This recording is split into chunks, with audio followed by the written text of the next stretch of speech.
Hello, everybody. Welcome to Footy Abroad. We are here. It is Tuesday, the 22nd of April, 2025. The Four Musketeers are back. The Avengers are back. The Fantastic Four are back. All of us, all in one place. Lads! What a good weekend. Happy Easter. Buona Pasqua. Happy Easter. That's the only Happy languages Easter, I know. everyone. Just that one. So. Buona Pasqua, Chag Sameach, How do you say it in Greek? Christos Anesti. Christos Anesti. Kalo Pascha is just good Easter, but yeah, how are we, lads? I'm really happy to be here. I'm good. I'm feeling good. I missed you guys last week. Missed you guys. We missed you. We missed you, Swoop. It was a good Easter. It's a good show. Good Easter weekend. Good Easter weekend, yeah. And now 2 long weekends in a row. What more could you ask for? This is peak Victoria, isn't it? Like these two weekends, like a short week with 2 long weekends. Yep. Pommy, hello, mate. What's going on? Hey up, how are we doing? I'm good, mate. How are you? Oh, I'm drinking some mango and cucumber water. Oh, he's drinking some mango. Quality. Cucumber. Yeah. Each It's their good own. for the voice, it's good for digestive system. What's that good for? Check it. It's like my teapot. Jeez. Oh, wow, that's actually really cute. Yeah. That doesn't look like T2. That looks like proper stuff. He went and forged that. What do you mean I forged it? Oh, I meant you went out and you got the leaves and... Yeah. Anyway, we are here. Tonight's going to be fun because it just will be. And I guess we'll go around one by one, talk about our teams, what happened on the weekend. Luke, you had the week off, but are there any general Collingwood thoughts? I mean, you have the week off No. after. Top of the ladder. Yeah.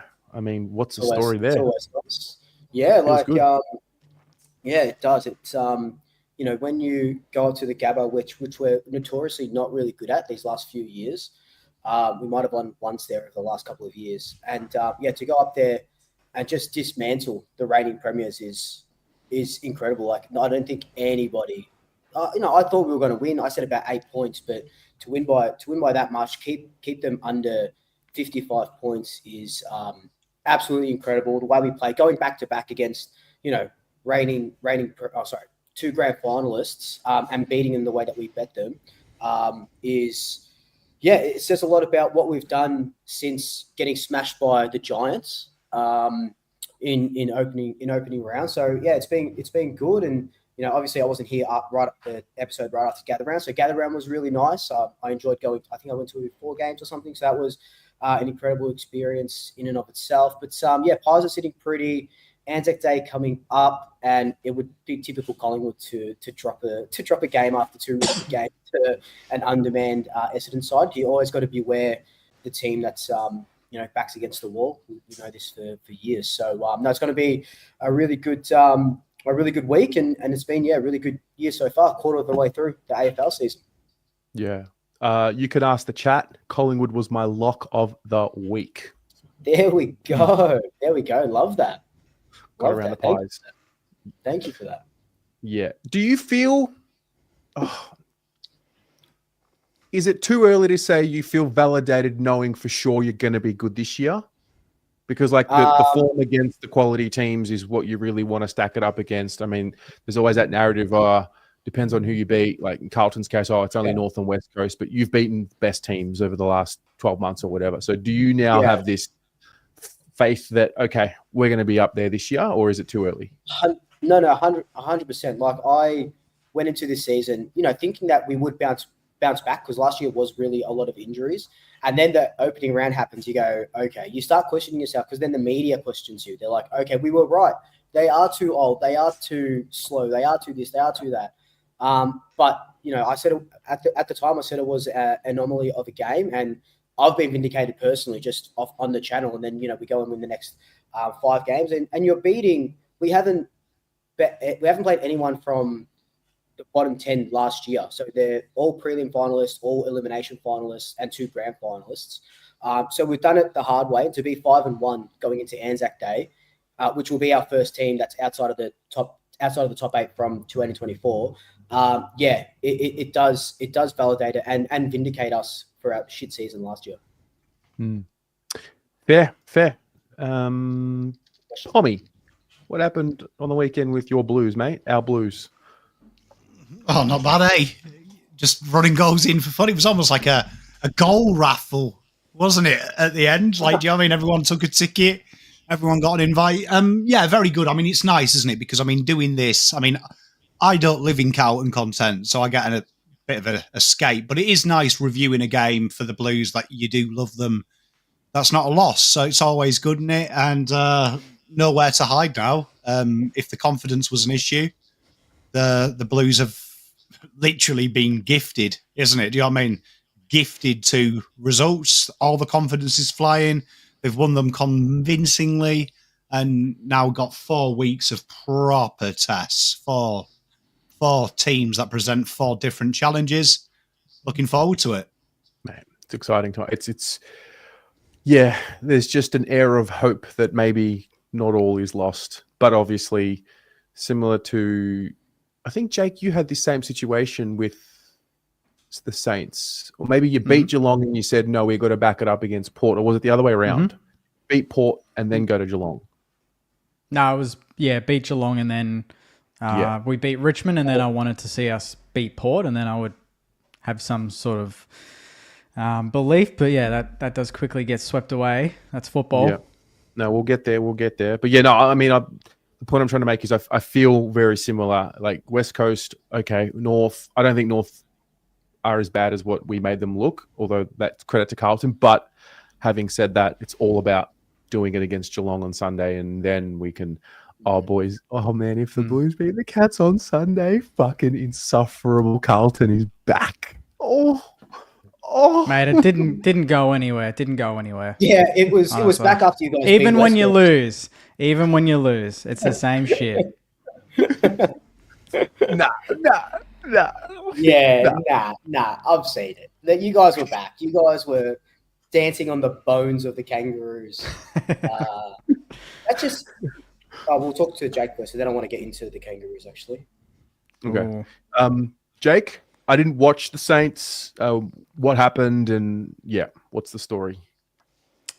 Well, I don't know. We were up 4-1, looking $1 million. I genuinely thought we were going to walk the game. It was looking easy. Sam Darcy goes off for the rest of the game. You're like, he's the one player you prepare for going into it. He's the one worry. Bond, obviously the other, but Darcy was the big talking point. And then I blink, and then it's 5 goals the difference. Blink again, it's 7. Then it's 8. Then it's 10. And then it pushed 12. And it was fucking deplorable. That was flashbacks to the reason I started the channel and ranting on camera, honestly. It was piss poor, and a friendly reminder that we still have a long way to go. We are not anywhere near the finished product. And I mean, if you asked me pre-season, after 6, you take 3 and 3, I probably would have. But we've won the 3 games we've won. We've been great, but we've had 3 floggings. It's not like, even Carlton, you've been disappointing, but you've lost some games by 8, 10, 15 points. You've been in them. We've been out of these games from the first, well, not the first bounce. The 2 of them we did. On the weekend, it was 15 minutes in, and it was just a dropping of the heads, no leadership, nothing like that. And it's just, like I said, a friendly reminder that, you're never as good as you think you are. And I didn't think we were amazing. Like, I think I'm happy with the way we've been going about things, but I didn't expect to be handed a loss like that to the Dogs. You know, that was a game I thought we could win, like the Geelong game. If we play well, we can win. But they were just, the Dogs were very good, and they've not been bad all year, so credit to them. But what we dished up is, I thought North were bad. We were as bad, So. Oh, really? I thought so. Like, personally, I thought we were probably the worst performer of the round, given, our form going into it and the opponent. I thought we could play well. But the Dogs took us to the absolute cleaners. They were fucking good, and we were shit. And It's not bad. We've papered over the cracks in a few games, but it's good to have this and rip the Band-Aid off. And Ross he put the blowtorch on, I think, the captain and a few other senior players. So the response is key. I mean, we've got Brisbane, so it fucking doesn't get any easier, but I almost don't mind having Brisbane off the back of this. Nowhere to hide, like you guys said before. At Marvel, let's see what happens. They're coming off a loss. Both teams coming off a loss. It's going to be a major test of our resilience. From memory, you played the Lions at Marvel maybe back end of last year, and you nearly won, or was it like it was a good game? No, it wasn't. We got done by like 80. That was our one like thumping in the back end of the year, and then we were great in every other game. That was the one game they tore us up. They were like, you're thinking of the Gabba game. Like 6 weeks before that, we played them at the Gabba and we nearly won. Right. Okay. Yeah. I remember watching it at the pub. It must have been the Gabba game. Yeah. Yeah. Yeah. We came home, kept 7-1, I think, and nearly pinched it in that game. But at Marvel, where you think we'd be a little better, they were too good. So, yeah, not great, but it's round 6. I'm not gonna jump off the Saints bandwagon just yet. Well, you take losses so much better than me. So much better. Do I? Did you see my review? Did you see my review? Mate. Okay. It's been a few days. Honest, I didn't. I should have done some. Well, I'll be honest. If Carlton lose and St Kilda lose, part of my personal therapy is watching the first 10, 15 minutes of you in the car. It makes me feel like someone feels something that I'm feeling. Mate, but this week I didn't need to. No, I was over the sugarcoating and being reasonable. Round 1 I gave them, but then the Giants, there were some patches, but this week it was, non-competitive, disinterested. So time to rip in and get to work. Fair. Well, why don't we rip into this episode one by one, bring up a topic of conversation. Sorry. And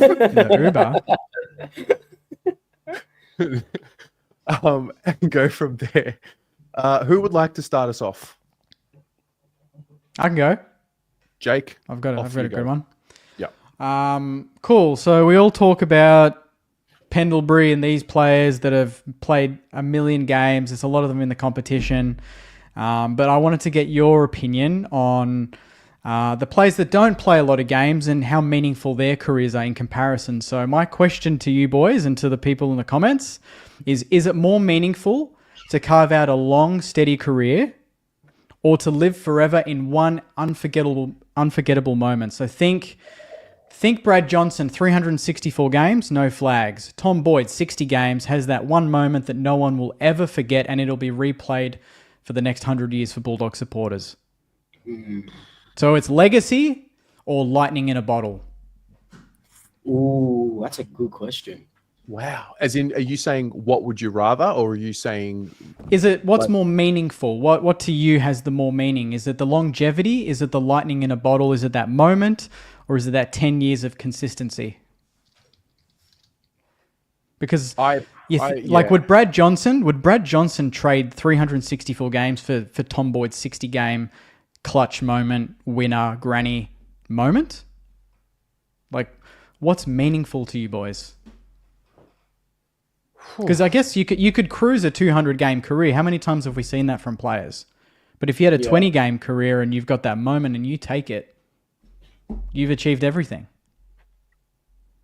It is a great question. I've always respected the body of work, because to be consistent over a long period of time is harder than having a great single season and then falling off. But the game is about winning and winning flags. So like Tom Boyd has paid his dues. That's it. He did what he needed to do. It's tough, isn't it? I think if you play more than 300 games, that's a different level to like if you're a 241 gamer. 200 games is a lot as well, because then you get like the father son. I don't know how to answer the question. It's a great one. What are the comments got? Lightning in a bottle for the player, it's Lightning in a longevity. That's a great point, because it depends on the perspective, right? Yeah. Yeah, Legacy because is moment. This is a great. What a great quote. Legacy is fleeting, but the moment, lives on. Yeah, that's true. It kind of reminds me of I remember Brodie Grundy back when he was at the Pies. He said he had an interview and he said that his career won't be defined by a premiership. So even if he goes on to play like 300 games, it's not going to be defined by a premiership. But then you look at someone like for example, you look at for Collingwood, Nathan Buckley, right? He wins all of these awards, plays X amount of games, doesn't get the flag, loses the flag as a coach as well.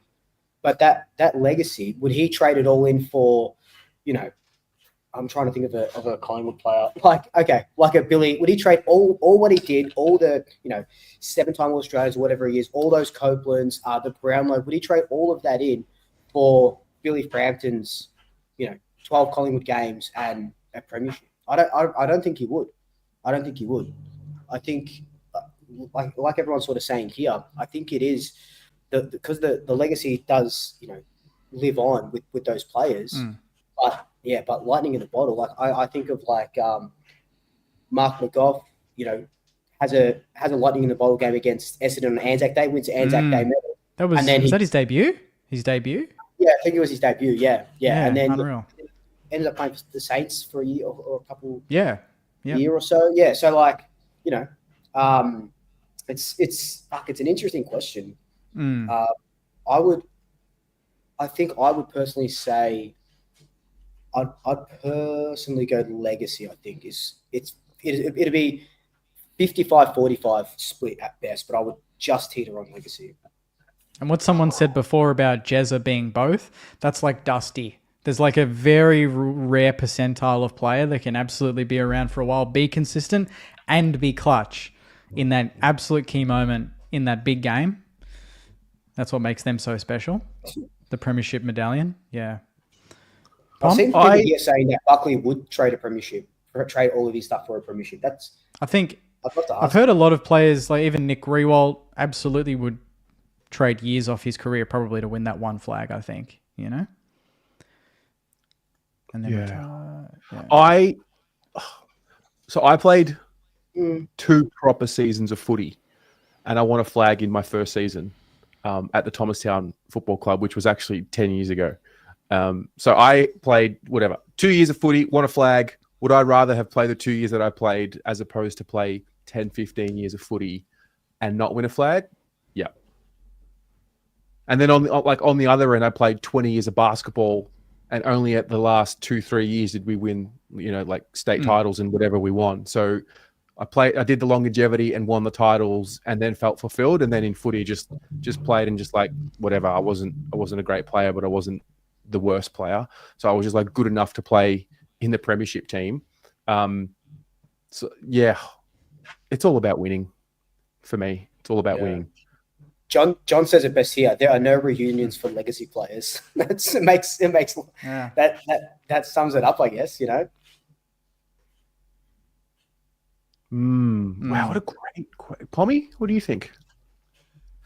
Well, I think it's interesting. I mean, I think you kind of answer it if you're I think Carlton and Collingwood are in good positions to answer it in the terms of factually. So if you look at Carlton, only 106 players have played over 300 games, right? And we've had 2 recent hit milestones. Mark Murphy, he played 300 games. And then obviously the great Cade Simpson sits very high up in one of the rare players to play a mammoth amount of games. But he won't be in the conversation when you talk about greatest Carlton player of all time, will he? Do you know what I mean? So there's players there, hundreds of players that have played far less games than Cade Simpson, but you've won something. So you look at it, the 4 guys who have played 400 games, Dustin Fletcher, Bartlett, Burgoyne, Pendlebury, Tuck, Harvey, when you're in that kind of esteemed company, the flag is kind of part of the story, isn't it? I would counter it and say someone like Basher Hooley, I think, has got like an interesting story, delisted by Essendon after like 20 games, then given a second chance by Richmond after being delisted, then comes out of the other end of it with multiple flags. Like, I think that's part of the story, isn't it? But I do think you have to be a Premiership player to really be remembered, or you're having the 450 games, you're playing a lot. So I think you're going to die, aren't you? Lightning in the bottle is probably the best thing, because that's going to be remembered for all time. Like, it doesn't sound that impressive, does it? If you were in a pub, like, I always look at it this way. You're in a pub, you go to a pom, played 400 games of AFL football. Oh, that's cool. Did you win anything? Oh, no, but I played 400. I'm like one of 7 people. Okay, cool. Yeah. Someone comes in and goes, I played 22 games of football, though, and I won a flag. What's that? That's like winning the Premier League title. You're going to instantly get the kudos, aren't you? Oh, yeah. So it's kind of like Leicester or Arsenal, who haven't won one yet. Is that what you mean? Yeah, so like Leicester, that's the shortcut, wasn't it? I think everyone will remember Mahrez, Kante. Do you know what I mean? Yeah. Like Danny Simpson, right back. Like, you are going to be remembered as a Man United fan for all of time. All of time. Like, Danny Simpson, everyone's like, who's he? Like, he's a Premiership champion. So, like, he's a Premiership winner. So I would say sport is about winning things. And Nat Five said it best, didn't he, when he won his Brownlow, that he would give them both back to win a flag. Yeah. Yeah. Awesome. That's a good What a great start. Good question to start off with. Fuck. All right. Luke, you want to go? Yeah, cool. So my question, definitely not as thought-provoking, and I like to do, questions about things that are happening in football of the week. The biggest one was the Nash hit on Myers yesterday, and now all of the talk of like a sin bin or a red card for those very rare events where something like this happens. I don't know, you guys probably would have seen the footage by now, but I remember I was watching it and I was floored, like jaw on the floor. Like, I know obviously it wasn't like a Barry Hall knockout, but even you can even go back to Barry Hall when he knocked out Brent Staker. West Coast are down one player, but Barry Hall gets to play the rest of the game. And I think the question, I guess the question is, rightfully or wrongfully, do we need a red card or maybe not a red card, but like a sin bin situation where players have to get off the ground for X amount of time, or just off the ground for the whole game? Is it possible to? I haven't actually seen it. Is it really worth having a look? Yeah, I'll bring it up. I mean, we're essentially doing the yearly sin bin red card conversation. Yeah, but it doesn't happen often, but when it does, it cooks them. So we are looking at. Okay, stand by. Oh, it's pretty bad. He fucking got him real good, man. Like, yeah, he like cleaned him right up. Like you'll probably see it, but Myers, he couldn't get up. He couldn't walk off the ground by himself. So let me just set the scene. So Myers here, ball here, Nash here, frame by frame. Oh. Jesus. That's bad. It's bad, man. He was he's out here already. Look at where the and then he's out, yeah. And then does Nash then decide, there's the ball, I might go for it? Well, at what point does Nash even look at the ball? Is he clumsy or is he intentional? No. Just do it again, slow down. So his arm's nowhere near the ball. No one's coordination is that poor, surely, that you don't know where the ball is to make contact. Or do you just go for the tackle at that point? Like, you let him take possession and then you just wrap the arms and it's a ball up. But he did neither. In that moment, he's not so far away. But that frame, the ball drops quite a bit. Oh my God. Has he claimed that Myers drops... Myers doesn't even really drop the knees like he normally does to win a free. Oof. Yeah, that's pretty bad. Is he going to get weeks for that? Well, You've he's got- straight to the tribunal. So Straight to the Yeah. tribunal. Okay. which means 3+. Yeah. So you think That's- sin bin at that exact I moment think- for the rest of the quarter? Or 15, 20 minutes, like you just put a timer on it and that's it? I think that's the thing. Like we see it in soccer all the time, where you can get red carded in the 3rd minute, and that's it. You're done for the whole day, and now you have to play with one less. And I think how I would do it. I don't know if it should be like a sin bin like the rugby, or straight red card for the rest of the game. But if you say you've got a sub, so say they keep the 4 and the 1 sub, if you get red carded, you're not allowed to bring that sub on. That sub is you can't use that for a red carded player. So you always play with 1 Three. less. Yeah. Wow.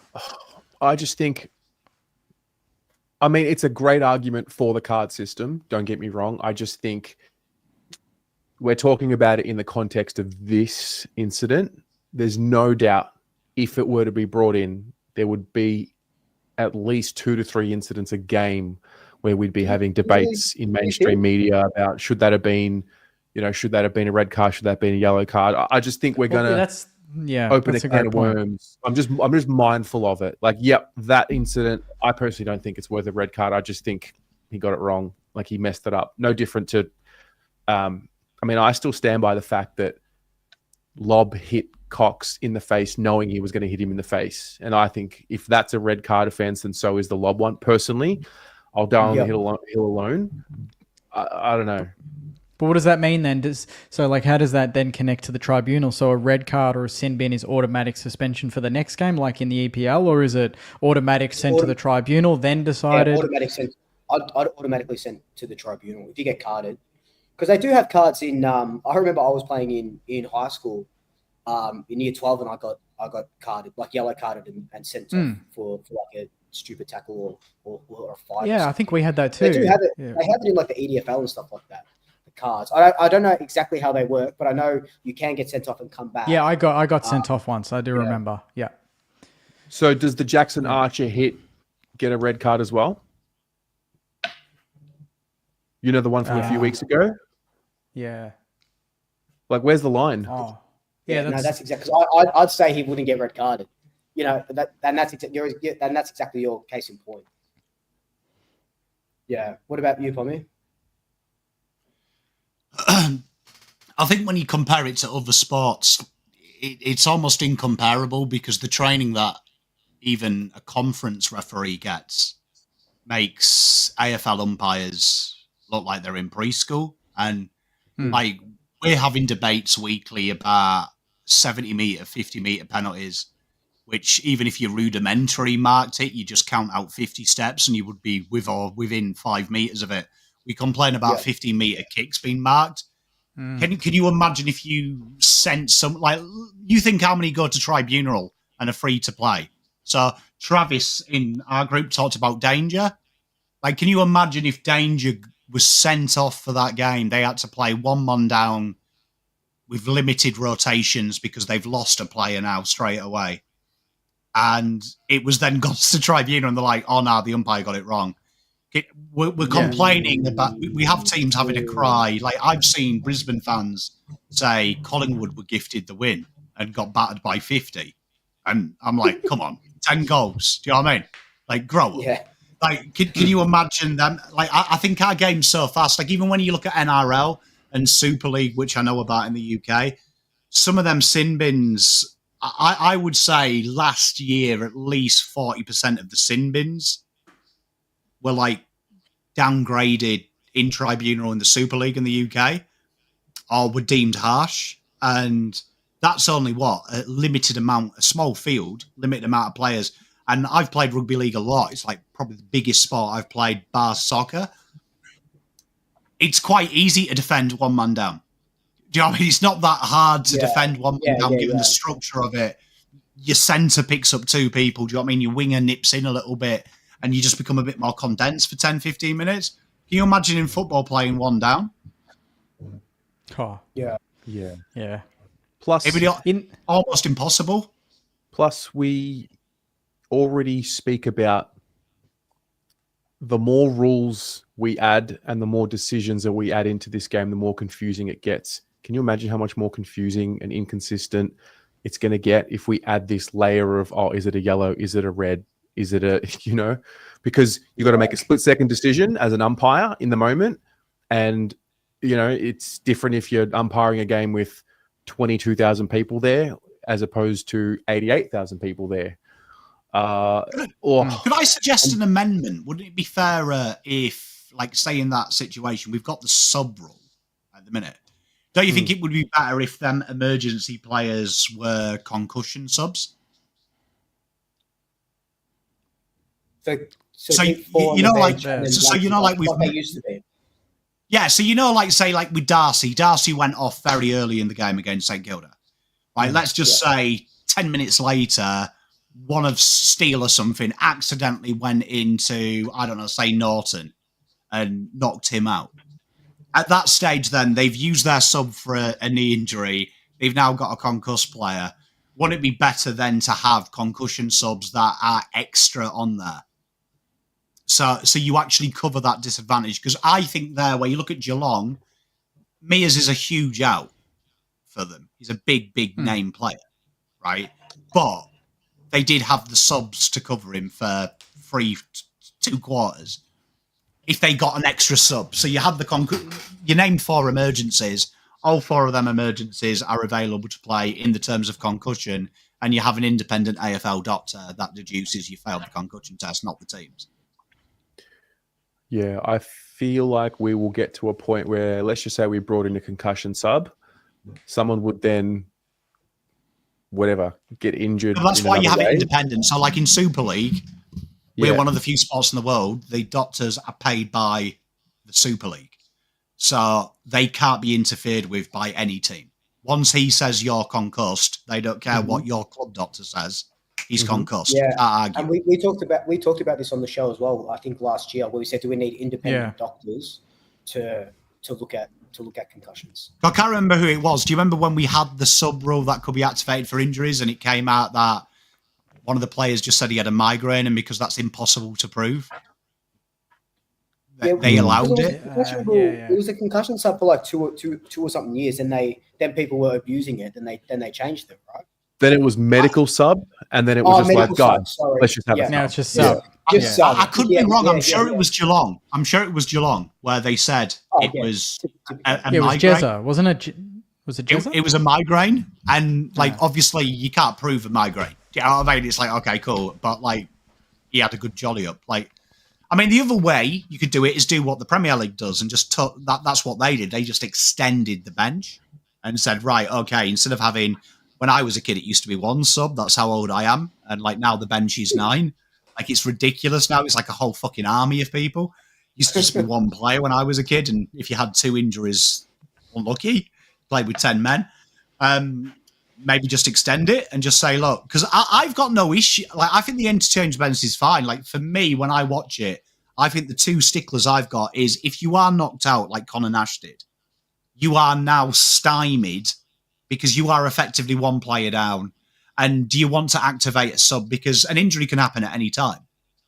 Wouldn't it be great if we did have an 8-man bench and you had to fit them in the 75 and give the coaches some options and add a tactical element? I don't see why we don't have that, because a sub being playing 2 minutes just seems ridiculous, doesn't it? Well, the emergencies, they're at the ground anyway, aren't they? The listed emergencies. So just have them on the bench. Just have them on standby. 4 bench. Yeah, and if you watch VFL. Yeah, so for me, I'd say extend the bench, remove the sub, and then have the 3 emergencies as concussion subs. So if someone is genuinely out, have an independent doctor. Sean backed me up there. The NRL also have a third-party doctor. It's not that hard to employ someone and just say, I don't care if you're out and say he's not concussed. You just tell him, tough shit. Bloke said it was 1976. But to me, I think the interchange bench, even if you had a 9-man bench, that's not going to change the game dramatically, because you're only allowed to change someone 75 times with a 9-man bench. Let's say the bench was 9 men as opposed to 4. That's going to create more confusion for the coach, because then the coach has got to go, right, maybe I've got a spare ruckman. Do I bring a ruckman in? right now. But if he does, that he loses an interchange. So I think it then adds a technical nuance where you've got so many players, like in soccer, we have a free concussion sub. You actually see it's made the game a bit more nuanced, which I don't think would be a problem personally. And you'd probably save ACLs and fatigue injuries. Players get more opportunity to play. Players like Matt Kennedy at when he was at Carlton would probably get a hell of a lot more minutes if we could have an extra person.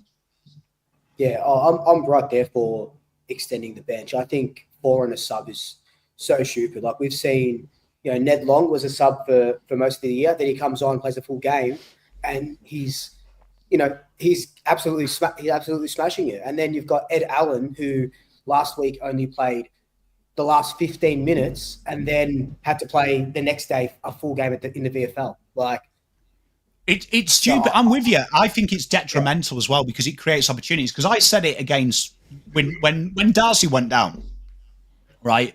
Someone in the comments was a Doggies fan and goes, "This is why I hate Bevo. Why the hell wouldn't you have a key forward replacement on the bench?" And I was like, "You've only got 4, right? So you'd be incredibly nuanced to go, right, I'm going to have a key defender there, a key forward and a ruckman, just in case someone dies."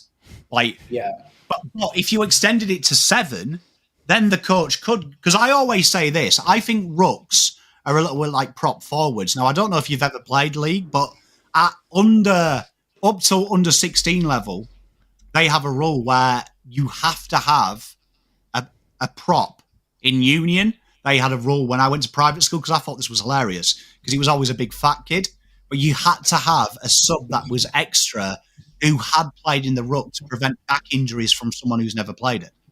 So because it was such a nuanced rule, you had to have one. So you, as an inside centre, they couldn't put me in there because I'd never done a scrum before. So if he got injured, you were allowed an additional sub that was a specific to that role. I always say that about rucks, right? So if you look at a team that doesn't have many toes, Brisbane would be a good example. If Oscar McInerney went down and say they've only got Hipwood and then Logan Morris, isn't that a safety issue that suddenly you're going to put someone in as a ruckman who's never done it before and could potentially get hurt? When you play Darcy, Jerry, these thug-type ruckmen, Internet's a thug as well, potentially you could be killing Harris Andrews purely because you haven't. Who would have a spare ruckman on the bench just in case? Yeah. So why don't you just make it 7? So then you've got that option of, I'll play a ruckman. I'll play a ruckman. So, because I said it there, when you looked at the game, I felt sorry for the Dogs. Because I was like, he's quite a big player, but you wouldn't really have. Their bench was Dolan, Cleary, Davidson, Sanders, Cooper Hines as the emergency. I was like, well, none of these really are big 200-centimetre players, are they? They're 180 players, and they haven't got any key forwards as it is. Like, make it 7. Yeah, I like that. I actually really like that. Like, what about this as a caveat? 7-man bench, 60 rotations. So you massively limit the rotations because we've given you an extra 3 players to help with workloads, make it more nuanced. This is a new topic altogether. It is. Yeah. It is. I'm just thinking of all the other stuff. So we're saying no to sin bins. That's the moral of the story. Sounds like it. Yeah. Yeah. I personally would say extended no to a bench. sin bin. Like the extended bench. I like the extended bench idea though. Yeah, I'm on that.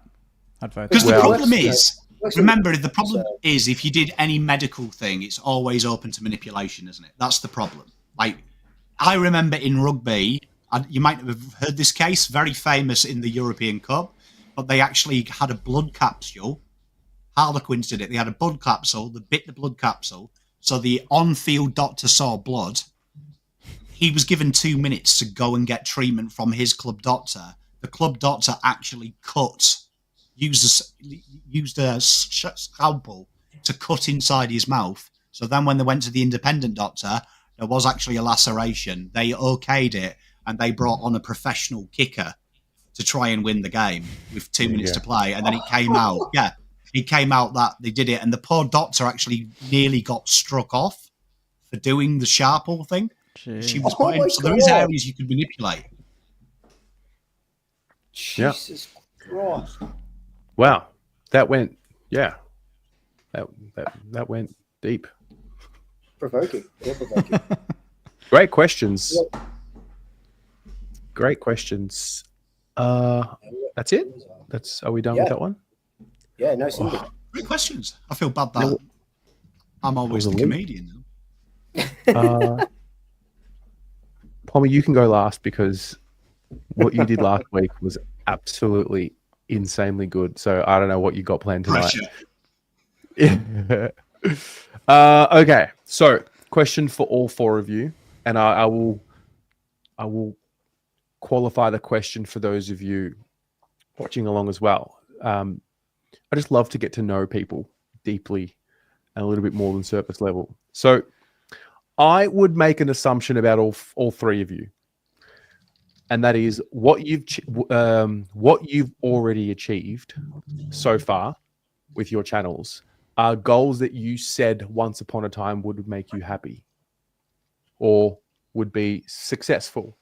Okay, so what you've already done, at some point you said, oh, if I can only get to the point that I am today, then I would be happy with that, whatever. So what does success really look like to you now? And how is it different from when you started? So, you're thinking about something, and this is for you in the audience as well, anything in your life. Think about something you once wanted really badly. Does it still mean the same thing once you get it? So if that's a promotion, if that's a child, if that's a raise, if that's the job, the degree, the thing, does it still mean something to you now? And so one by one, I'd like to know, what does success really look like to you now that you're here? Not to say that you've achieved absolutely everything, but at some point where you are today, you looked at it and said, oh wow, if only I was there.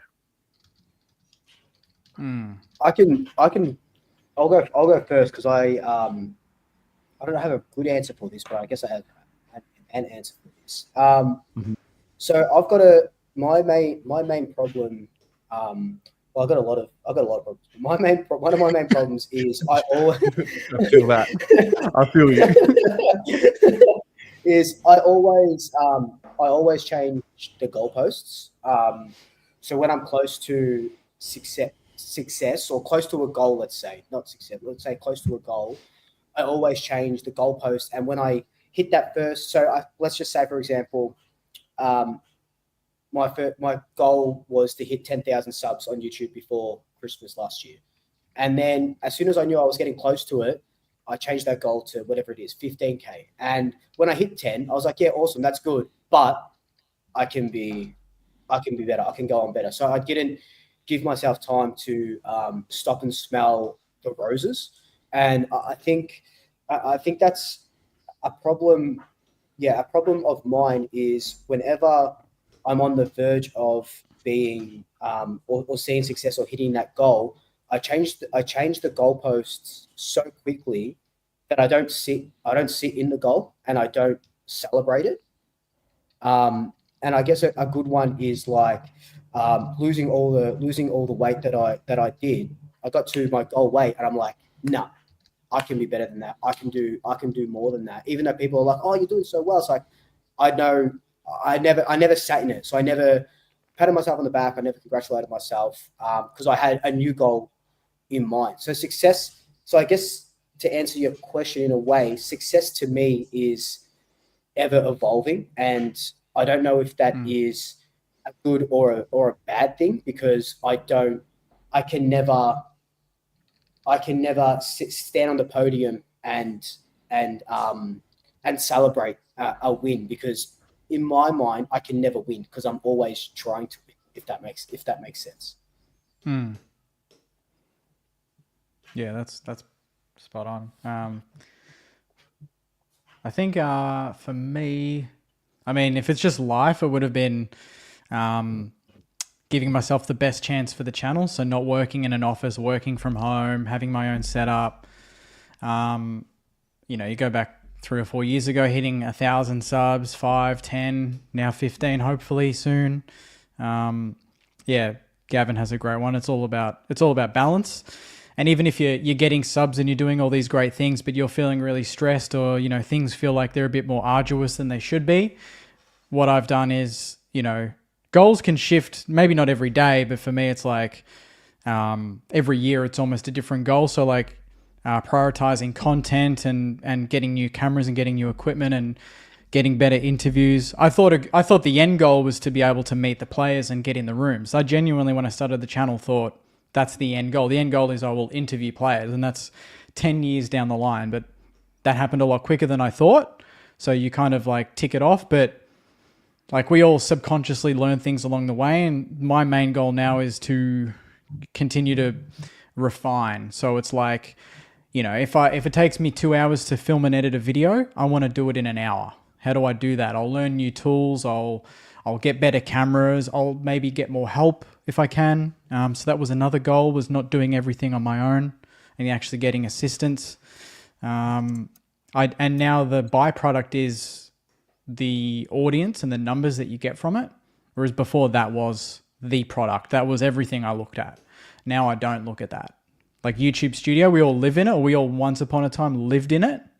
Whereas I try not to look at it, you know, at all, as much as I can, which is pretty hard to do. But it's yeah, like what Luke said, it's kind of the journey, as cliched as that is, but the journey is getting new cameras, learning off people, chatting to you guys. That to me is that's the success. And now everything feels smooth. This wasn't me last year. Now everything feels smooth. I have everything in place. Content, you know, to me, having the internet working and connected to the wall compared to Wi-Fi and not glitching is a success for me in a weird nerdy YouTube way. But you know, you don't look the part if you don't have a good internet connection and you're glitching all the time. You know, so I kind of try to adapt and learn. It's all the little things that count, not so much the big things. Yeah, that comes with all the work. Love that. Pommy? Well, I mean, it was 5 years today that a video went up on a little channel that no one had ever heard of called Pommy in Oz. So it's actually my 5-year anniversary today. Congratulations. Happy birthday. You know what I mean? There you are. Look, you know what I mean? So starting school there. You know what? When I was at school, Mr. Kirkup, shout out to you, was a huge inspiration in my life, especially through a difficult time when I was a teenager. And he said something to me that always stuck with me as a kid, which was goals in stone, plans in sand, right? And plans in sand. Right, and I really focused on that. Like, really, that was a big thing. And I had stupid goals. So mine was just to get out of the area I lived in. Like, I wasn't going to work in McCain's. I wasn't going to become a full-time criminal. And I wasn't going to live in the ghettos, right? So it was a very simple goal, right? And then obviously, as you know, golf was my passion and that was the industry I went into. But when I look back, my life has been full of stupid goals. That stone. And then once I hit that stone, I get lost. I've always got lost, and I've always been very fortunate why I get to bum around and live with my family is because I've been very good at reaching my goals in life and then getting bored very quickly. So for me, success, I've already got it, to me, because when you grow up do you know what I mean? When you grow up and you've been looked after by the government, your goals are quite minuscule. It's just to be loved, really. And I think if I'm totally honest, ever since I was 7 years old, I've just wanted to be loved. And every time someone's loved me, they've died or betrayed me. So I don't want sympathy, but that's genuinely how it felt. So, like, obviously I feel like I've made it. I've got beautiful kids. I've got a beautiful wife. So my goals have always been, I have to set them unattainably. So I would say, Mr. Kirkup, the only thing he taught me wrong is they don't need to be in stone. They need to be in another fucking universe. And that's how I get by in life. So as stupid as it is, my goal for Pommy and Oz is to beat Mr. Beast. It's unattainable. It's never going to happen because I've got a maximum of 100,000 people that watch AFL content, right? It's never going to happen. But if my mindset is that is the goal, that means that I enjoy playing in the sand. So I really enjoy the planning. I enjoy making sure that I'm always striving because once I get settled, That's the most dangerous thing. And it's the same with my wife. It's why Zoe has been the greatest human being I've ever met, because I can never allow myself to be settled, because the minute I do, I will fuck it up. So even with Zoe, I have to have things I work on to make our relationship better. Even if there's nothing wrong with it, I have to find something that I want to do better. So yeah, for me, I have to set unattainable goals. It's a real unhealthy way to be, though. You should really enjoy the planning and the individual goals. But me personally, I can't enjoy a goal. I can't. If once I reach it, I'm on to the next thing. Thanks, lads. And thanks to those of you in the chat that contributed as well. Some of you started really opening up. I think what this is. What about me? It's evolved because what I said to you guys applies to me as well. What I'm doing today is exactly what once upon a time I said, if I could get to the moment that I am in today, then like that would be success. But then at the end of the day, what does professional success mean anyway? For me, I've always had my career and what I do in my career as a marker for how I feel about myself. And, you know, like I could die tomorrow and whatever I've done with this channel, I would have contributed to the Carlton fan base in the history of time and, you know, of eternity. I'll have my little contribution. So like that makes me feel good on the inside. So like the ego has been fulfilled, if that makes sense.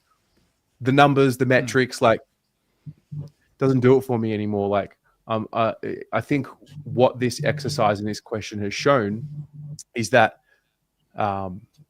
it's not about the outcomes. It's not about the number of subs. It's not about peak live stream viewers, whatever, because that'll always lead you to the next metric.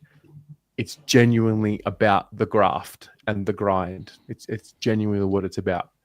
So I've learned to appreciate that, but I don't know if I could get to that point without getting to this point, if that makes sense. Yeah. So like we've all got to achieve something that hits the ego that makes us feel good about ourselves inside. Then once you sort of get that, I think I've realized, oh, like, cool. It's never going to be enough. Like Nathan Buckley has spoken about this as well. For example, I mean, it was just all about winning the flag, and so he lost his sense of his journey along the way. And now, if you speak to him, he's a completely different person. Like he's just really all about the journey and all about the process. And I think oftentimes as fans, we can get a little mixed up when we hear our coaches say it's about the process. Don't focus on the outcome, focus on the process. And it's the truth. It's just hard to accept that when you're a fan and you're passionate and you're emotional. So yeah, I think for me, what matters to me at this point, what matters to me is saying like, I showed up every week for like 2 decades straight. Like that would make me feel good about myself. But at the end of the day, what does it matter? We're all going to die. We're all going to die. We're all going to end up in the same hole in the ground anyway. So it won't, like, nothing we do here, like, okay, we might leave a bit of a legacy for some years after, like, cool. And then in 100 years after that, we'll never be remembered again. Or 100 years after that, we won't even be, like, it doesn't even matter. So yeah, it's an interesting one. Matt has gifted 5 Pommy and Oz memberships. Well done, Matt. What a hero. What a hero. One of the good guys. So yeah, I just wanted to tap into that and make sure that you guys remember that if you think you're still chasing success, you've all found it. You think you're still chasing some sort of validation, you've already found it, like all of you. So well done.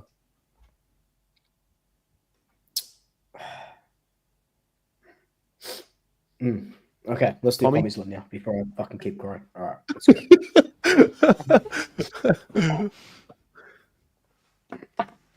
Had to go deep. Yeah. Where's the Love your swoop. There's got to be. Where's the intro? There's got to be an intro. I was letting you just say I love you to each other. I was letting you have your moment because I'm going to bring us down. So, ladies and gentlemen, you wanted a new show. Got to shout out the Pommy and Oz audience who were brilliant because they helped prep this. So shout out to you guys. In the AFL system, fraud-based offences are considered especially heinous. On Footy Abroad, these dedicated detectives who investigate these vicious crimes against sport are known as a special squad called the Fraud Protection Agency. These are their stories.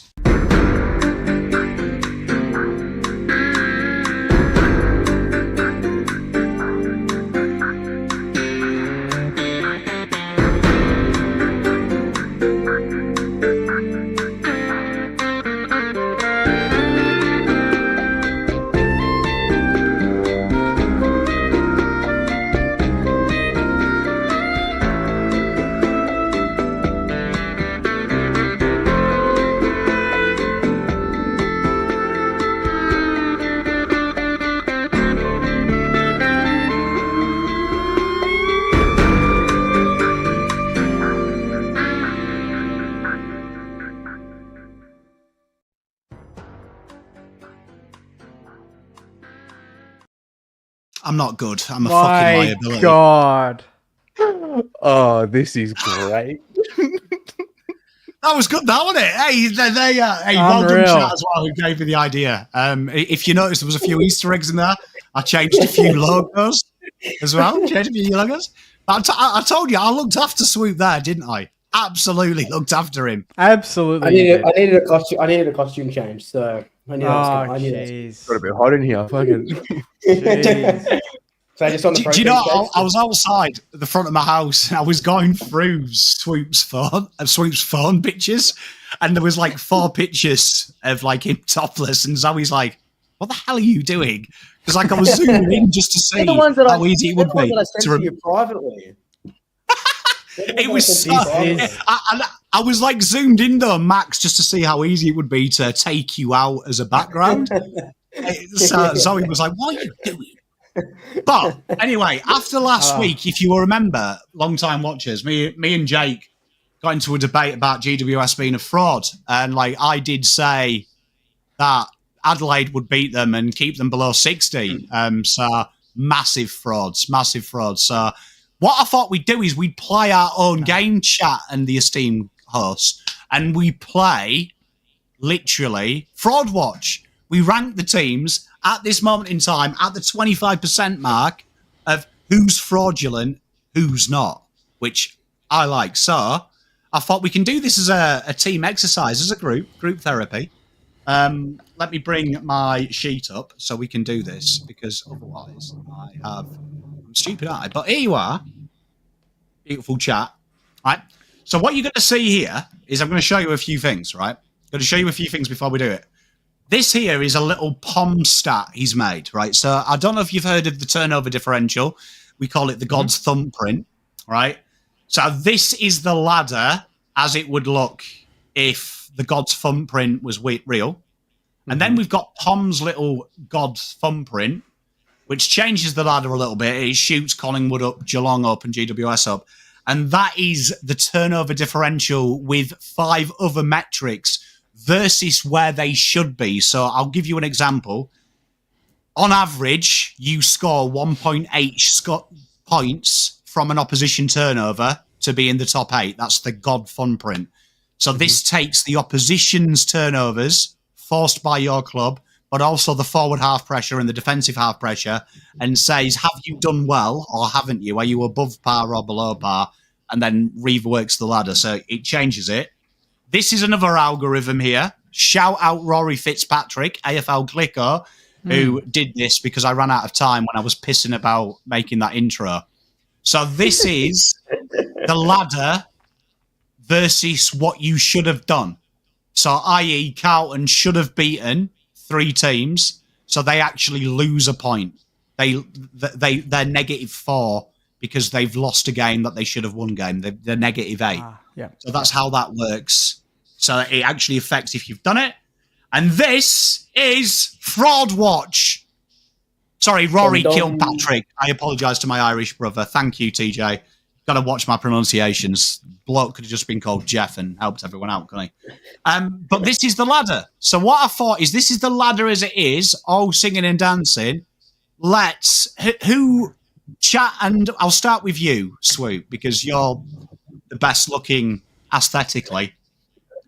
Who do you think in the ladder at the minute is grossly underrated if we're just using the archaic points method on that list? Who do you think is way better than that? So, who do I think is way better than that based on the season so far, or just based on what I think, like paper-wise and stuff like that? Yeah, up to now, who do you think is really hot? Like, if you were ranking them, who are you really sure of, and who looks fraudulent in that top 8?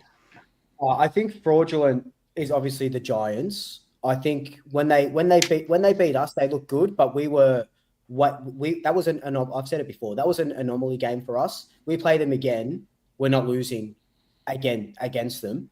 But the other one who is underrated. I loved what the Doggies have done since with half their team out. They've dropped a couple of games. Like they could have beaten us pretty easily. I think they might be a little bit underrated for me at the moment. Or they'll be my 2. They'll be my over and under. Okay, well we'll do teams we think are fraudulent and teams that we think are underrated on that side. So these are the 2 that we're looking at. Jake, is the one side you think, based on the ladder at the minute, way too high? One side that you think is way too low? Way too low. I mean, I almost think Freo are too, like, to me, Freo are the frauds. They're my frauds. Took my fraud. I think they are way more fraudulent than the Giants, mate. The Giants have lost 2 games by 12 and 18, and they played a ugly game against the Crows, who were no better than them, and they didn't have Hogan, and we're pinning them on that. I think that's ridiculous. But Fremantle, they lost to Melbourne. Any team that loses to, I'm setting myself up here, but any team that loses to Melbourne, North, or Richmond, automatically on fraud watch. Those no one making finals should be losing to those teams, and Fremantle and the Gold Coast Suns both dropping games. That's got to be automatic Gold Coast on there. You cannot be losing to Richmond at Marvel. You cannot be losing to them if you genuinely think you're a good side. That's why I'm not going crazy on the Giants, because they've lost to the Hawks and they've lost to who was the team that just beat them? Adelaide. Away. Both games away as well. I don't see the craziness. And they didn't have Hogan. I just think that's a huge overreaction to the Giants. I think Fremantle and the Suns are more of a watch than the Giants. But I think you're just saying that because you lost to them, though, mate. No, absolutely not. I can do things objectively, unlike some people, Pommy, and they're absolute shockers. All right? You are the most one-eyed blue I've ever met. The Bulldogs were going to be my other one that I was going to say could be higher, because they've actually been really good all year despite their injuries. And their percentage shows that they've been in every game, and they coped without Darcy perfectly fine. So they've got players to come back still. They don't have Treloar and they don't have Waitman. I don't know when they're due, but when they come back, they're going to be a test for anyone. Plus Bond coming back, so that would have been my pick. Right, I love it. And Terry, who do you think's on fraud watch? Based on who's still available, Fremantle was my first choice. I think Gold Coast at this point are too high. Yeah. Yep. And who have they beaten? They've had a really easy run to start the year. Yeah, and I think based off who's left, I think the Carlton's too low. I know we lost to Richmond. I know. Trust me. I let him have it too. Yeah. We're not in the realms of those teams around us, in my view. I could be just completely one-eyed, but... You could say the same for Sydney then as well. Yep. Right underneath. Yeah. Yep. Yeah. So the 2 teams I think I think are too low. I think at the minute, this is all due respect to them as well, because I think they've done incredibly well. But I think Richmond are too high. I think they've had their games. I still think they'll win 4. But I think it. You know what? I wouldn't disagree. You see, I wouldn't disagree with you, though, because I also think, with Carlton, I think there's a great argument. They have beaten the 2 teams that are bottom 3 of every available metric. True. Yeah. And my counter argument to that, to go with Jake, I would say I'm probably the meanest Carlton fan that's ever existed. Genuinely, I think you'll only know in the next 4 weeks with Carlton. I think, in my opinion, I agree with Rory's ladder. Carlton are -8 at the minute on points because you can't ignore the Richmond game, and you'll never get the doggies as easy as you had them. Like, you'll never get them that easy. They were missing half a list. So where would we say? Would we all be agreement Collingwood are the best side in the comp at the minute on form? Yep. No doubt. Yep. No doubt. Because I think Geelong and Hawthorn are grossly underrated in the ladder. I think Geelong's underrated. Geelong's underrated. I think Hawthorn are about there at the moment. Yeah, like I think they got shown by Port Adelaide. Not because of not even the scoreline. Like I was there watching it. Hawthorn could not go with them at all that whole entire game. Because me, in my heart of hearts, me and Dylan had this argument on my show last night. I think Geelong are equal to Collingwood as the two best sides. My issue with Brisbane is they keep giving up them leads, and I think the first time they've come up against someone who's capable of dismantling them, they got dismantled, and that's it. Yeah. Outside of that, I'm open. I still think, and Wayne stole it, I think GWS are North Melbourne on steroids. A team full of midfielders that are incredibly good, that are fast-paced, that will kill you, but once you take away that run and stun, they have nothing. And I think the top sides, I think all them top 4 there right now are capable of doing that to GWS. I want to see a plan B from GWS, and their plan A happens to be the best in the comp when it's going well. That's why I call them frauds. I think people are deceptive by the sexy. They're very sexy to watch. Who would you have 4th then? Nah. Who would I have 4th? I've got to agree on that. I think that I'll probably put Adelaide 4th. Well, Adelaide are as much of a fraud watch as the Giants. Really, they should be both level. Like the Adelaide just lost 2. They choked to Geelong big time after being 5 goals up, and they lost to the Suns. To me, that's controversial. Is it controversial to say that the Dogs should be 4th based on this exercise? No, I was thinking. I genuinely wouldn't. Yeah, I think that would be fine. You see, the Dogs. I personally think it's Adelaide, and I'll tell you for why. I think once Nick Murray comes back, you saw the entire change of Adelaide this week. And people are forgetting them games that they lost. They had no Nick Murray, who I think is everything to their backline. I think he's the centerpiece. He's the Nathan Murphy at Collingwood's flag win. It's that important. So Adelaide 4th, Dogs 5th? Yeah. Or Adelaide 4th, Giants 5th? How can we say being Murray out is a thing, and then you can't acknowledge that Hogan was out for the Giants in that same game? He was the but best you look forward in at the comp. But GWS, GWS have not dominated games that they should have done. You forget round 1. Was it Melbourne? Round 1, they flogged Collingwood. No, that was round 0. Oh, at the G, yeah, they won by 3. Yeah. Yeah, do you know what I mean? Against a team that after that, everyone has scored more goals other than North. Have been peppered. So back to my point. You make it contested, they can't play football. And then Adelaide lose to the Gold Coast, who lost to Richmond. So you could go all day about this sort of who's lost to shit teams and this and that.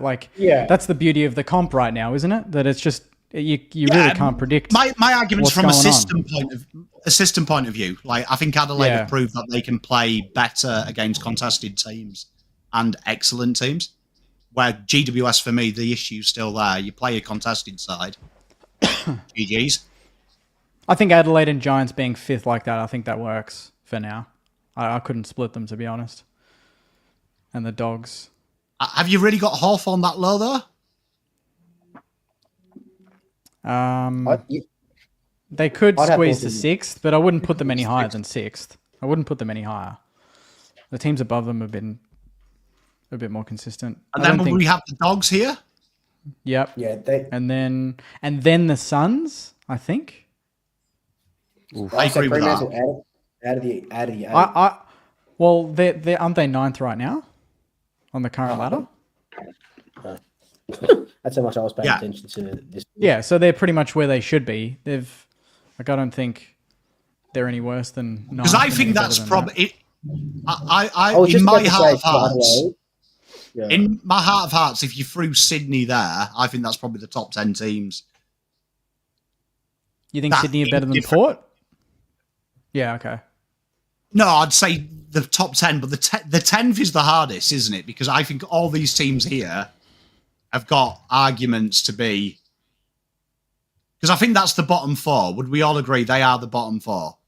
And I guess that's the next question. No one picked Melbourne like that. They were too low. Do you reckon that's where Melbourne are at the moment? Because they still have they're not even really missing players, right? They've got a full team.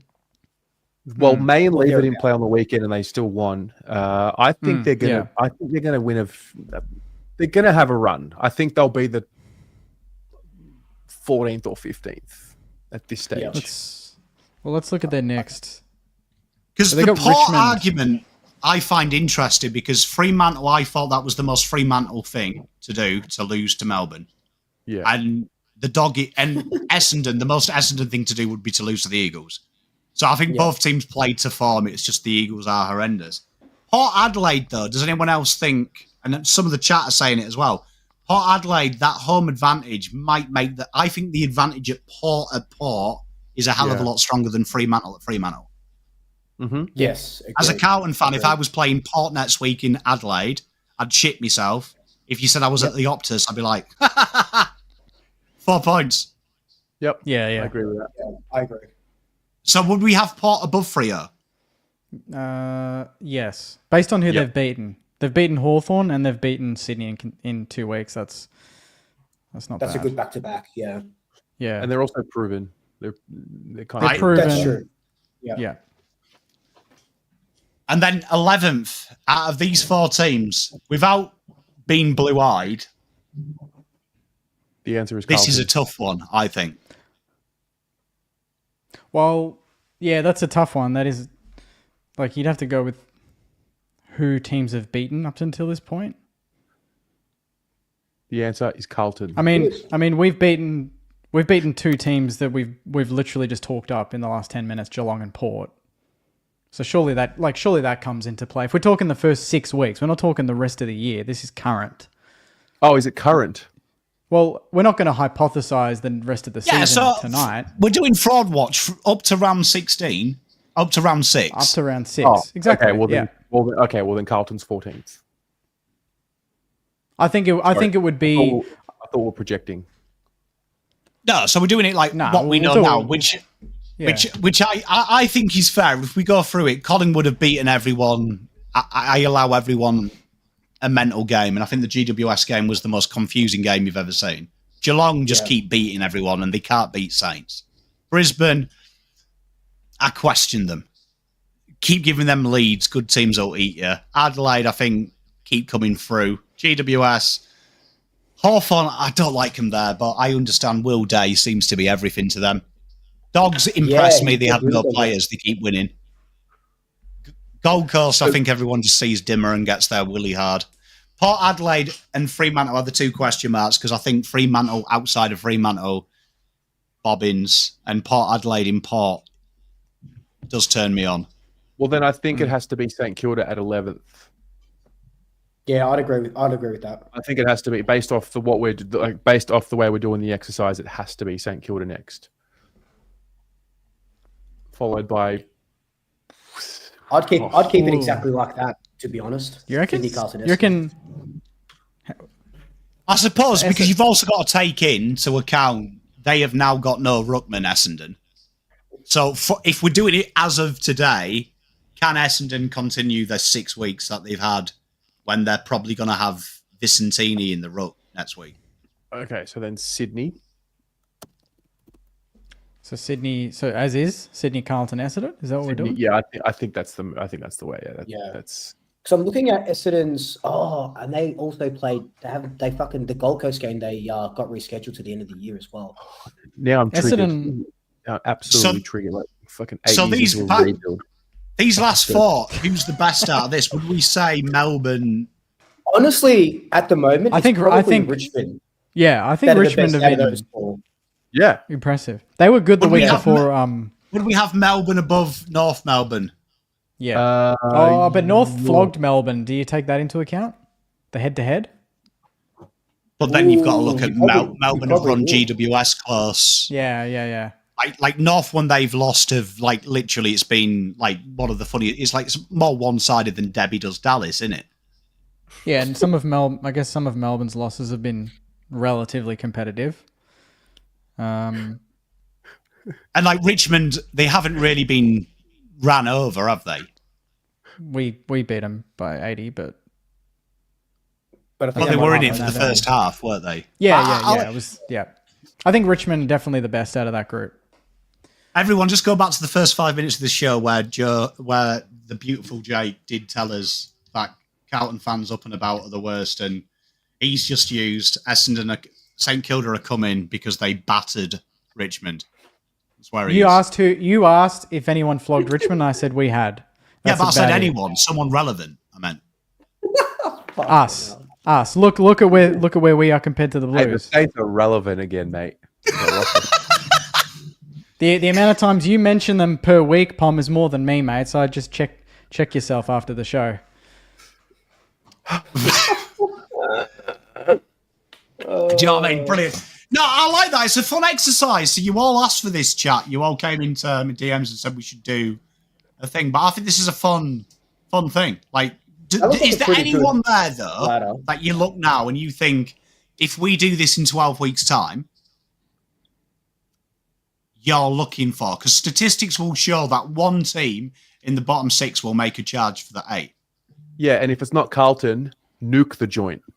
Well, look, as much as I fucking hate Carlton, I was hearing today on Champion Data that Carlton have their top 3 in defense, in their defensive area, and they just can't score. Is that correct, guys? Yeah, that's exactly right. Yeah. So you would think if there's someone from the bottom 6, it would be them. I can't see. Well, obviously North Melbourne. That But remember, that stats. fucking old flag attack on Melbourne. Got to remember, stats are deceptive without context, though. When Carlton play a full team defence system, they should be hard to score against because effectively you are playing 16 men behind the ball. Yeah. So Okay. it's like Dan Hoyne when he was getting everyone out. Park the bus mentality. Yeah, do you know what I mean? It was like when Dan Hoyne was getting excited last week with the hardest team to stop the ball movement. A ridiculous stat. Because if you also look historically, that's usually a team that's trying to slow the game down. And slowing the game down is the opposite of what good teams are doing at the minute. They're trying to move the game quicker. I think you ranked something like 13th in that stat, Collingwood. But Collingwood are head and shoulders above anyone else in the comp at the minute. The best system in the league. Yeah. We don't play a stop and start game, that's for sure. Spot on. It's an interesting ladder. It's an interesting ladder because I think when you look at people. So we've pretty much just swapped Freo and Port. We've dropped Essendon down quite a bit. Thank God. Melbourne, they're 11th. They are. Melbourne, I rate what Essendon are doing, but I think like they must have run over a cat. The guys who are injured, it's horrible. Like you ain't recovering from that. Possible. Very good.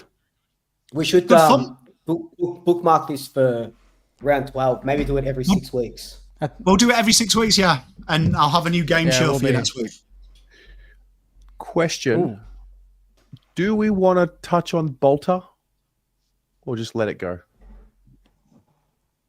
Well, he can't play night games now.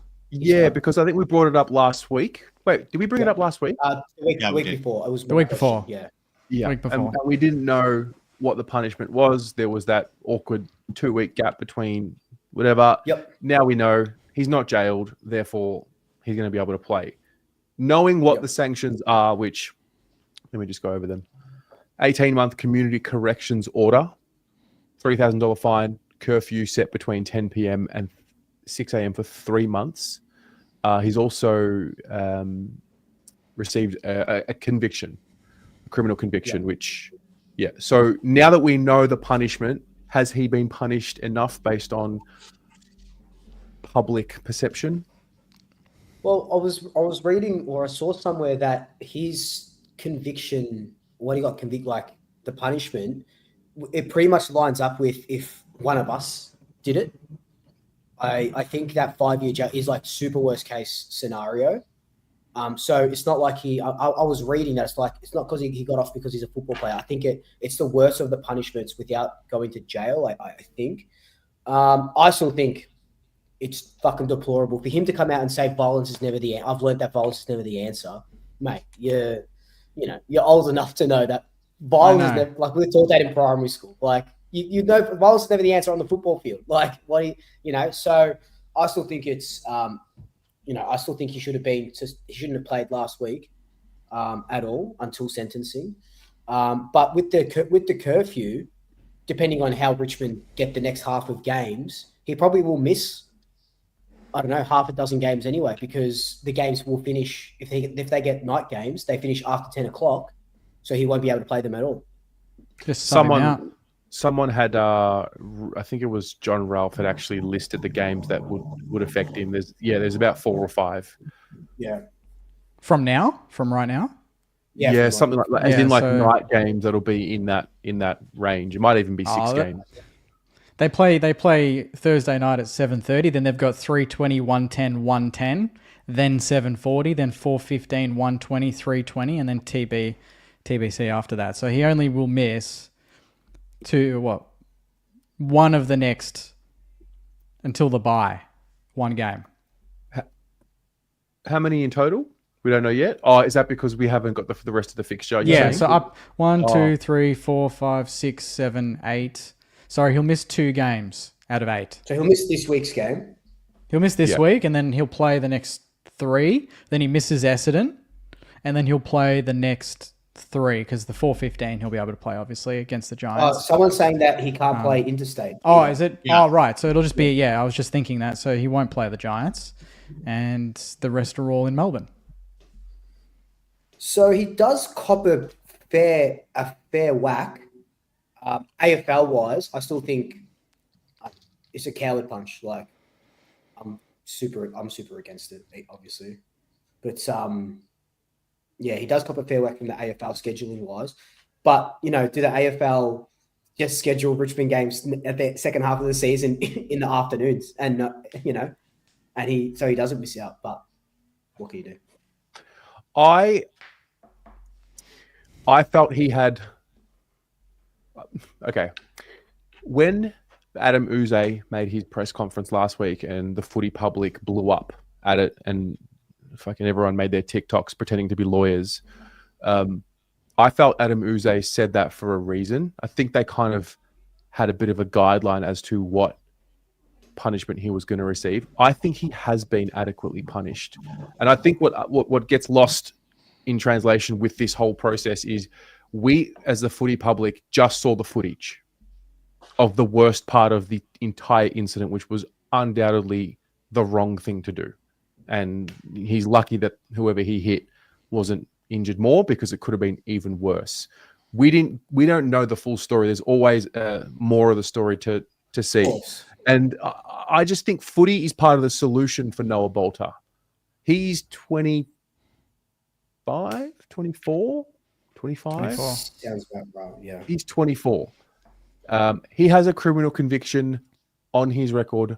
That sticks. That's serious stuff. I think he's missed out on X amount of footy. The privileges that he gets to play this game were taken away for 4 weeks, 6 weeks, whatever it was. I just think he has been punished severely, and I hope people understand what these consequences are and what these punishments are. And I just think we've got to be really careful of cancelling him completely, because the most important part of this story, in my view, is that Noah Balta never, ever does it again. And so you have to take that into account when you sentence someone, but you also have to take into account, does this person have the opportunity to be rehabilitated so it never happens again? Can he be rehabilitated? Can he be deterred from doing it again? I would be stunned if he was to reoffend again. And if he does, his life's over. He'll go behind bars, and that's he'll be in the system. And they'll be chewed up and spat out. I just think Yeah. footy is the answer for him here. It's a solution here to help him. Yeah. You know, I can see what you're saying. Like, not a lot of people get the opportunity to, like that he has. He's been afforded this opportunity to get around a culture at the Tigers with all the staff, all the psychologists, you know, the senior figures that will sort of help him through that. did they release case notes? Have they released case notes about the matter? Like, do we know why he did it? Do we know what? Not to excuse, and I hope that people understand with a nuanced thought what I mean by that. But you don't just hit someone for no reason, unless you feel like you're in some sort of danger. And I mean, is he really that stupid to just hit a guy that's done absolutely nothing for absolutely no reason? I'd love to know the full story. I just get the feeling there's more to it. I'd love to read the case notes. I couldn't find them today. Yeah, I don't think they. I haven't seen any. But, yeah. Onto the point of what Swoop says, it's the thing that pisses me off the most in life when you hear that, the opportunity that he's got. And I've seen that being used in the media. He's a professional footballer. How can he ruin this opportunity? For me, it's almost as moronic when I hear, guy's a millionaire, how's he depressed? Amazingly, we're all subject to stupidity. It's fascinating. We all make horrible decisions. We all say things that we don't mean to. We all say things that without the fear of ramifications, and then we do. I'm with you on this, Terry. Like, for me, when people complain about the court case, do you know what I mean? You are incredibly naive to think, as when people always say this, if it happened to me. Well, if it happened to you, you could choose 8 people at random. We'd all get 8 different sentences. The knowledge that there is a multiple tier system in the world, you're naive to think if the system isn't stacked against you in some way, dependent on trivial things to us. Like, you've only got to look at it. Like, you look at, we look at the drugs cases. Let's take Elijah Hollands and Tyson Stengel. Very similar charges, very similar accusations. The big difference being that Tyson Stengel was known to the AFL as a user prior to Elijah Hollands. Difference being Elijah Hollands got a 4-game ban. Tyson Stengel was recommended by the AFL to have his contract torn up by Adelaide Crows and also banned from state football for 12 months. One of the biggest sanctions. But then you've also got Joel Smith. You've got the Clayton Oliver situation. People are judged differently. It's fascinating. Genuinely judged differently. It's been going around for ages, and suddenly we act shocked. For me, like, I always look at it this way. Maybe I'm too old. Maybe I'm too mature. But like, yes, okay, it's horrible. He shouldn't have done it. I look at it this way: that just because he's a celebrity, why should we punish him harsher than anyone else? Do you know what I mean? Like, I think the great lesson here is them images are pretty graphic. If you show your kids them, which I hope parents do, and show them this is what happens when you don't listen to me about controlling your anger sober. In 10 years' time, you're going to be able to drink, and that becomes even harder to control your emotions when you've had a beer. So if you can't do it when you're sober, you ain't got a cat and hell's chance when you've had 4 lagers and someone calls you a prick. You're going to end up probably chinning them if you're getting angry now. So, like, for me, I'm with you. Like, when we talk about forgiveness, I think forgiveness should be ascertained almost instantaneously by the general public after the punishment has been handed out. And that's how with my kids, no matter what they do, once the punishment has been handed out, the minute they set foot outside of their door from being grounded, they are absolved of all punishment. And we're now in the forgiveness stage, where you get the love and support to never make that mistake again. And when you do, the punishment becomes twice as worse. But I don't suspect they're going to do it again. So for me, yeah, it's a grey area. It's a grey area when we say this guy's got opportunity. I would say, in my professional opinion, having the privilege of working with millionaires, billionaires, rich, successful sportsmen, the things they do and the luxury they have is 10 times what you have. So the temptation to do something stupid is even greater because the temptation to make it go missing is even higher. Like, Yeah. That'll shock you. When you go higher up the ladder, your ability to make things disappear, incredibly easier than me going down the TAB now and headbutting an old person. Yeah. Like, if I was a rich media celebrity, I'd probably make that go missing. So I think what we have to do as a society is go, that is horrific. I hope it never happens again. Hope Noah Balta learns from this, and from him, his friends, his youth, his young players learn from him.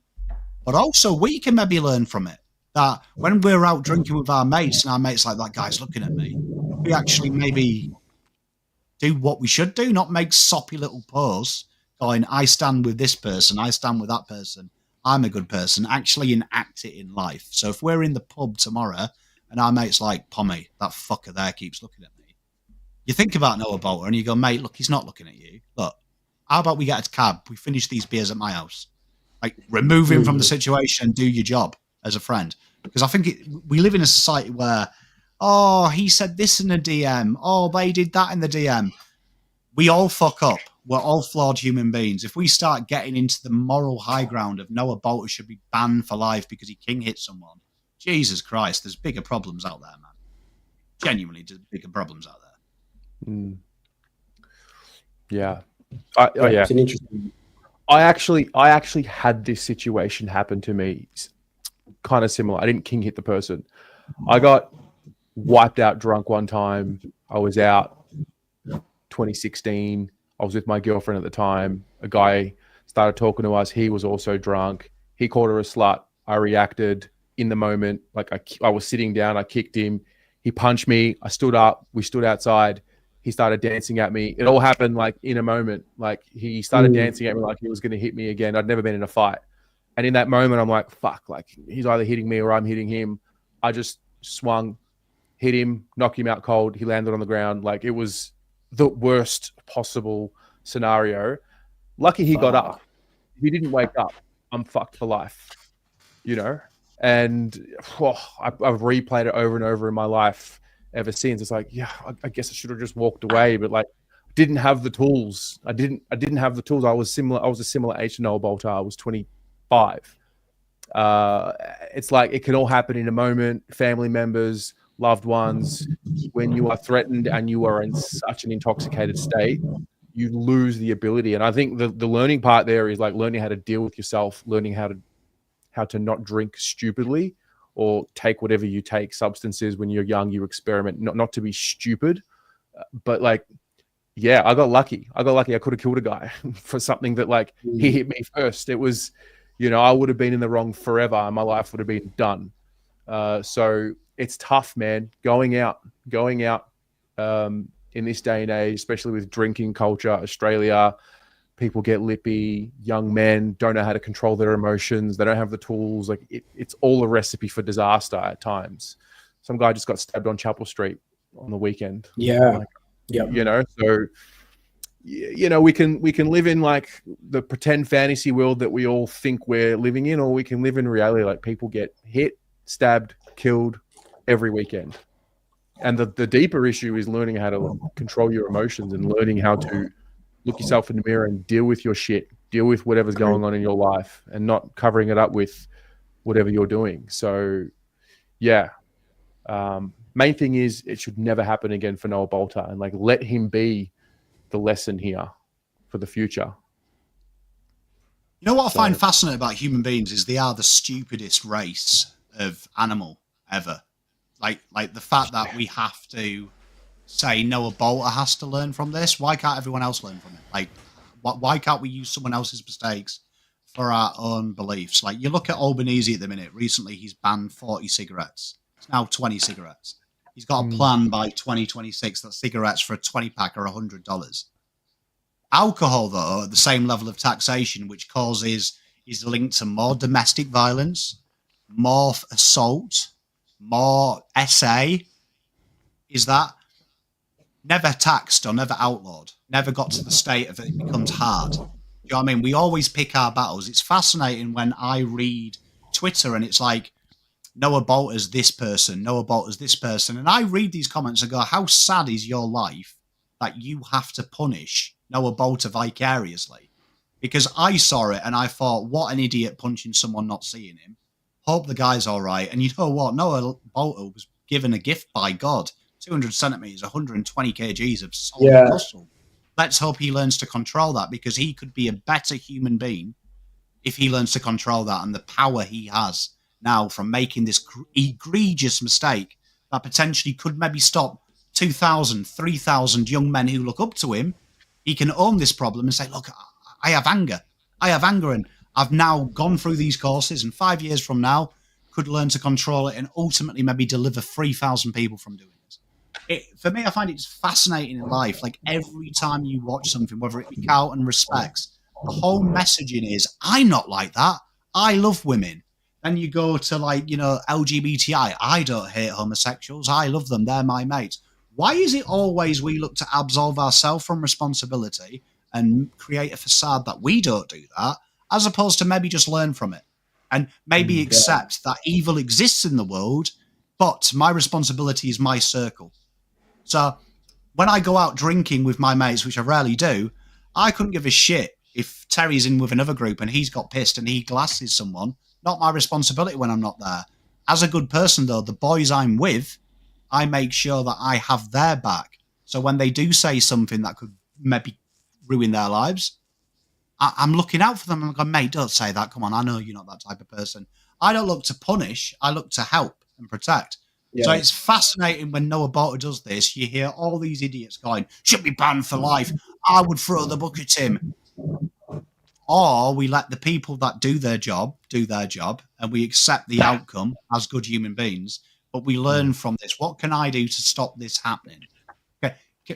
Do I get angry when I'm pissed? Do I get too angry when something goes wrong? You know, maybe look within. Like, our society is built on soppy Twitter posts saying, I'm a good person, this person's worse than me, as opposed to actually doing anything with your life. Like, I couldn't give a less of a shit what Noah Balta does. He doesn't pay my mortgage, he doesn't put my kids in bed at night, and he doesn't fucking feed them. So I couldn't give less of a shit. What I can do, though, is learn from him and go, okay, I don't want my boys to be like that. I don't want to be like that. Don't want my family and friends to be like that. Bizarre to me. Like, what is wrong with your society? You can fix anything by the power of your minds, but you focus more on, I hope Noah Balta's chastised. Yeah. Sort your life out. That's classic society, isn't it? Yeah, but we're all part of the problem because we all do it, don't we? Like, 100%. I haven't. I'll hold my hand up. I haven't, but I can guarantee that all of us as a collection have contributed to society's problems of let's post this stupid cause, but not actually fucking do anything about it. Yeah. I'm glad we brought it up. Yeah, it was good. It was good. You guys got really deep. Thanks for opening up. Safe space, as always. Yeah, of course. I'll take him serious when he's got his abs out, I tell you. How many live concurrent viewers? If we have more than 500, I'll bring them out. But if we don't, you say that at the end of the show. End the show. Hit the button. I just say I'm a very heterosexual male. But Jesus, that picture swoop. I'll send you a couple more for your eyes only. Hey, I contemplated my life choices. I'll be honest. Lads, lock of the week. Let's go. Lock of the week. Show must go on. Oh, I kind of want to say. Actually, I'll say it. Fuck it. Richmond over Melbourne is my lock of the week. Really? Oh, that's a good one. Yeah. I don't know if Lever and May are going to be back, but I'm going to lock Richmond over Melbourne. Who did North have Port? Oh, Freo Adelaide. I'm going to go Adelaide away. Screw it. Freo. Adelaide away against Freo. No good. Yep, stuff it. Really? I hate it when you take the good ones. They got to win away at some point, surely. Yeah, but I'm locking Carlton against Geelong. There's no way Essendon beat Collingwood, is there? No way. There is, of course, there's a way. There's always a Anzac way, Day, Terry. Monday, There is it's always gonna a be- way. It's going to be wet as well. It's 19 and rain. It's Oh, going to that's be closer perfect. than anyone thinks. You got a little bit of confidence about him. I can't bring myself to tip. Little I bit of really do confidence. want to tip. I really do want to say Carlton, but I'm like 0-5. I can't say it. Oh, it's all Yeah. set up, man. Like, think about it. The Blues, like Sunday afternoon, like we beat them, and then it's like everyone's back on board. Like, Why did you do it? Yeah. no, it's gonna be.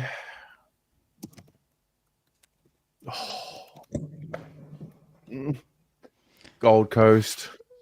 Gold Fine, Coast. I won't do it. Giants. Actually, oh, Giants over the Doggies. That's gonna be a Okay. ripper game. based off Fraud Watch, Sydney. Sydney to beat Gold Coast. Okay. Good one.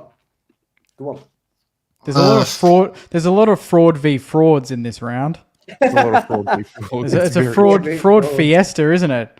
It's a fraud. Gather round. It's fraud. It's fraud round. It's an absolute fraud off. The same.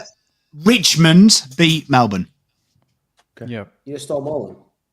Oh, did you? What? Oh. Give us a margin though, Pom, because you're good at that. Richmond beat Melbourne by Yeah, you are good at it. over or under what? Richmond beat Melbourne by over 15. Oh. Yeah. I was gonna say they could go. I reckon they'll go over 5 goals. What? Yeah, I reckon they're gonna. They got a hunger now. The Tigers. They after do look beating good them. when their tail wags. When they're up and about. They score quick. Oh, wait a minute. Can Yeah, we've Balta seen- play that we've seen game? that. No, he cannot No, play. Balta's not It's playing. Melbourne. If you're Ah, if okay. there's But- two of you doing Richmond, I'm going Melbourne. Melbourne are I winning. was going to say lock in Melbourne then if there's no Balta because I But think their Balta's forward line's not that tall. Is like, I mean, Petty. Balta, no, Trust. but Petty's been pretty good, isn't he? Balta was the lock though, wasn't he? If you watch that game, Balta allowed Vlastin to Balta dance around. was, yeah. They were Yeah, both he was played good. fucking incredibly. Yeah. How does it work, Terry, from a legality point of view, that they could play him to what, about halfway through the third quarter and sub him out, and he could probably be home if he lived in the CBD? I don't But think they you do that? can. Can you get They rid could of do a? that. Can you sub out a player and then they can just go home? Yeah, I'm sure they could do whatever they want. yeah, because they go to hospital, like, don't they? They don't leave them in the Yeah, but dressing room. that's because it's an emergency, right? Yeah, I mean, listen, you got to remember, the AFL can do whatever they want. That's true. That's true as well. It's It can all tactical be sub. made up. It can all be made up Yeah. on the spot. Yeah, I guess you can. I guess players were saying that they would leave if if their wife was having the baby Yeah, at halftime of the yeah. grand final, so they could just get sub off and leave. So yeah, that's You'd true. imagine That's- he'd live within 30, 40 of the G. You'd imagine.